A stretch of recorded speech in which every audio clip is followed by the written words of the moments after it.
Диана Хиндба не училась рисованию профессионально, но уже с детства ее работы отличались от работ сверстников. Заниматься живописью начала в студии Евгения Котлярова. Это стало стартом ее творческого пути. И уже в 2006 году впервые состоялась персональная выставка Дианы в Центральном выставочном зале Сухума. Работала в студии Батала Джапуа, прошла обучение в Университете искусств в Лондоне. Картины художницы находятся в частных коллекциях как в нашей стране, так и за рубежом. В Англии, Исландии, России, Шотландии, Хорватии, Сербии, Судана и других странах. Открывая выставку, председатель Союза художников Абхазии Адгур Ампар отметил, что он открыл для себя нового перспективного художника.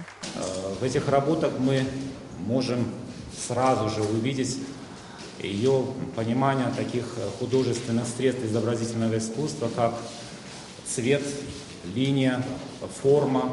Мы можем увидеть, как она уже так довольно-таки профессионально начинает пользоваться этими формами, какие интересные у нее сочетания цветов, и у каждой работы есть какой-то свой неповторимый колорит.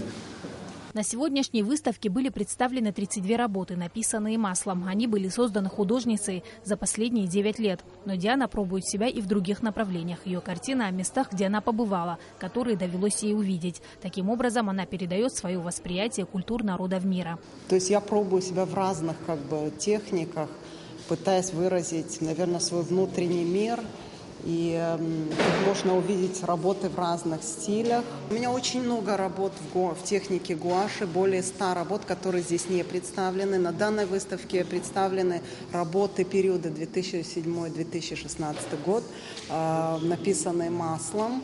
32 работы я представляю на суд профессионалов, любителей, друзей, родственников.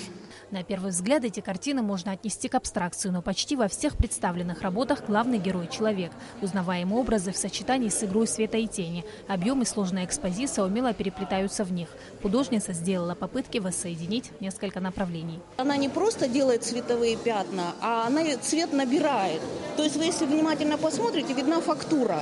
То есть подклад, например, вот там красный, на подкладе еще что-то, еще что-то. Это не просто цветовые пятна. И за счет того, что он вот такой многослойный, создается объемность цвета. То есть вы не видите плоскость, а вы видите его глубину. Вот это она очень хорошо умеет делать и всегда умела работать с цветом. Те, кто хочет познакомиться с творчеством Дианы Хиндба, могут посетить выставку, которая будет работать в течение недели. Сима Аргун, Эльдар Дамиров, Абхазское телевидение.